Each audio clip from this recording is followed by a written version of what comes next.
city. And I'm trying to understand how, by living in a city, we are living in a system of deserted islands, or as a kind of imaginary archipelago of deserted islands. I don't know how to define it better.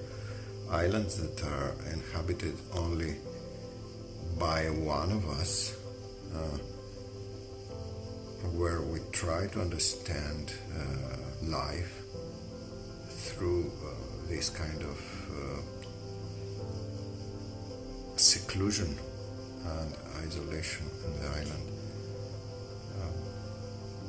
being there as a kind of model of being in the city. So it's a kind of it's not a reference to exoticism, as if we are thinking about the countryside, but the core of the city being now understood as a kind of deserted archipelago. There is a long culture of withdrawal related to Western modernity. I refer to the text of Peter Sloterdijk, which is called You Must Change Your Life, a big book. For me, withdrawal is the position where autonomy is also challenged, an autonomous nest, not only for an observer, but also for an actor in contemporary life. Withdrawal in this sense always deals with an illusionary autonomy, illusional autonomy. The illusion of autonomy will introduce the field of future politics. Zizek seems to be not very conscious about it when he wrote his piece about doing nothing. And the fragment I'm referring to in my early work on his text about violence. He was maybe right that the real politics of tomorrow will be the politics of doing nothing, but not in the sense he introduces the subject. Behind an autonomous bed, which I try to conceptualize in design, this autonomous bed, behind it, conventional material labor maintains an impression of sufficiency. A user of the infrastructure does not resist enough the situation by keeping a normal position in the infrastructure field. I imagine the best home recording studio of a user, or for Slavoj Zizek, in order to show that there is poison in this type of withdrawal he tries to glorify. This house I designed for him, performing as an active philosopher, hides by definition the bigger image of how it is sustained as autonomous. The autonomy of the house for doing nothing comes together with a set of operative internet platforms. It is this house is sustained by the internet's relation to materiality. So an autonomous philosopher is necessarily plugged in to the data infrastructure, not only for speaking, performing, and reading, but also for receiving food and material objects, like books, for instance.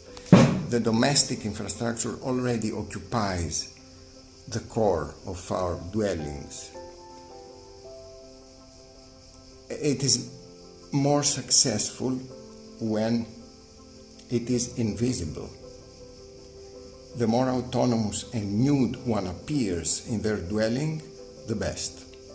So the refuge and the nest of the philosopher is fed by infrastructure as every other household close to it.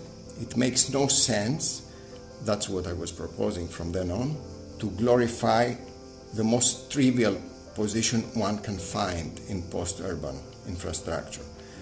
I worked with protocols to answer this described withdrawal, to answer to this withdrawal.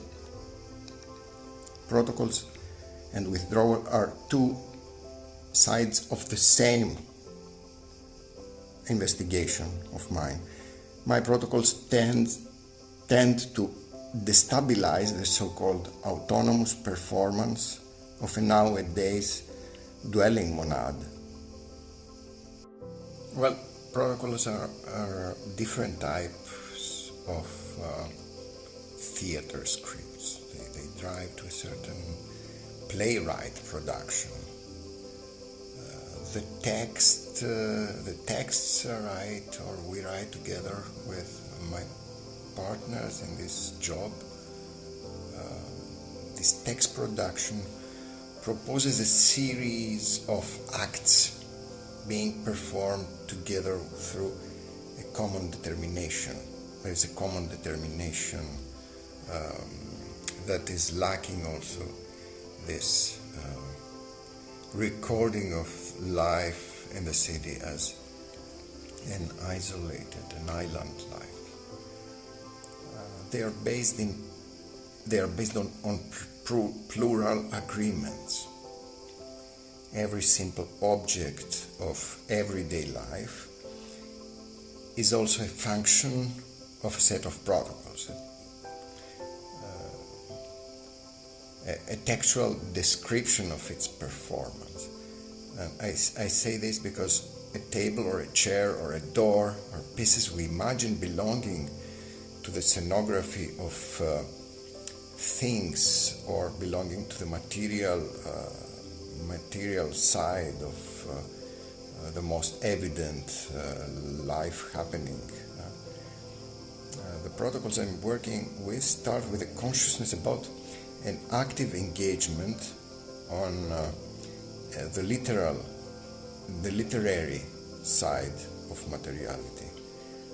So objects vanish in a way, leaving behind them a represented existence through texts or scripts describing their performances.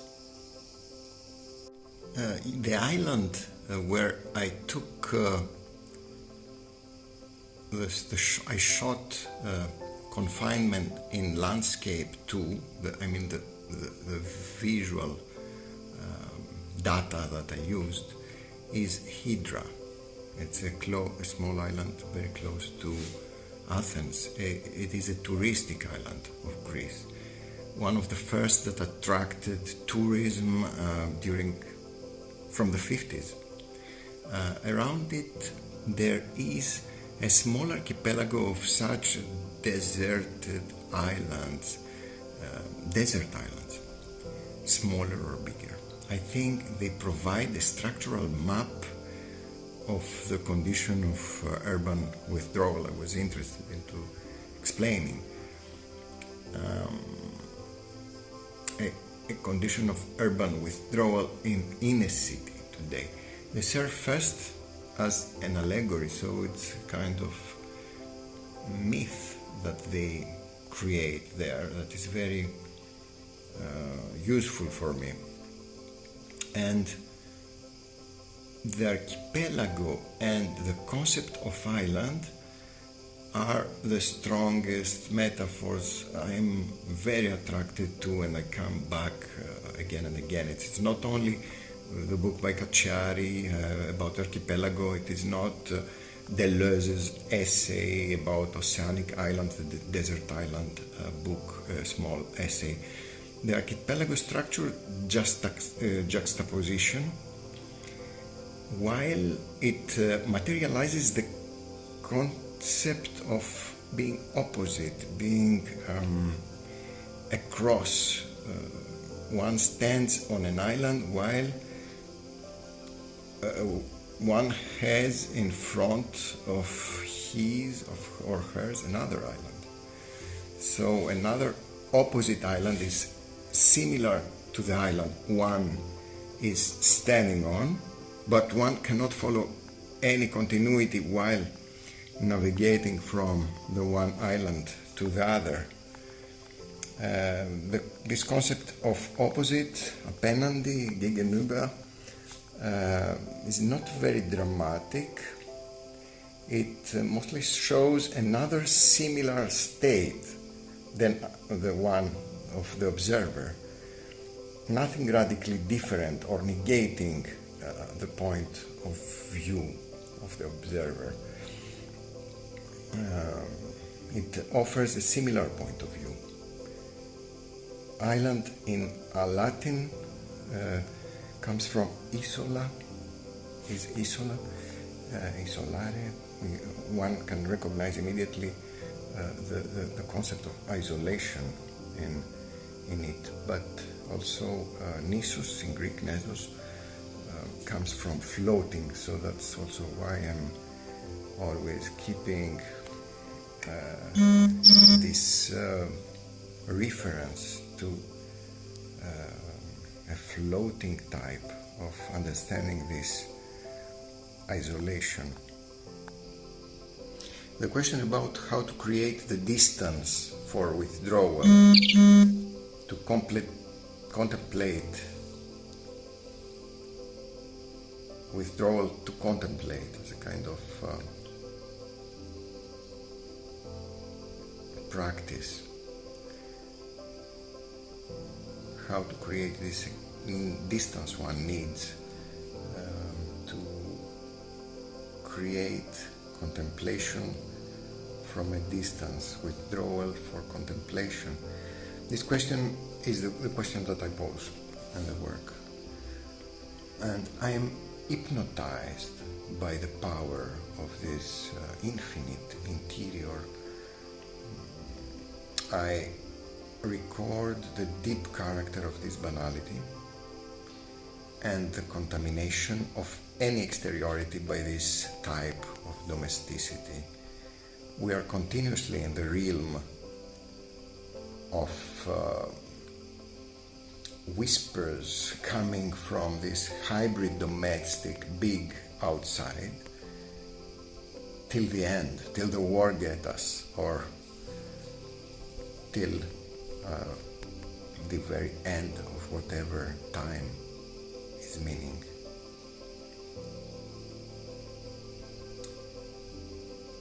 The big hybrid domestic outside. The culture of Walkman, I think in the 80s, announced first this continuous dependence from internalized exterior voices that become totally personal for one who is hearing. I work in the frame of a pseudo-idealization of this realm, trying to understand its limits. From a first point of view, the exterior public spheres has a further internalized and further domesticated future. But the real exterior world that cannot be erased is one struggling to make this first independent domestic interior sphere possible. The autonomy of this independent, under brackets, domestic interior sphere, its autonomy depends on this labor of people working out there as they realize the material side of this immateriality, the courier services, new post cultures that replaces the department stores or the office buildings. I always try to respond to questions, and I do it with the means I find. Text is not enough for me, or if we describe it differently, we could say that all I do is text. At the moment, I'm very interested to investigate about the real exterior.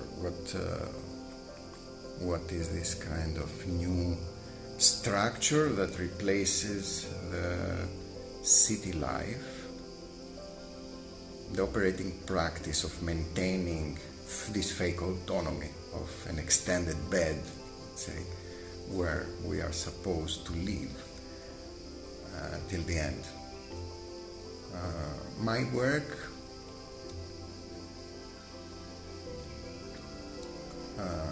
theater of the everyday, shown in the last Venice Biennale, had a special focus on this exactly point, this exact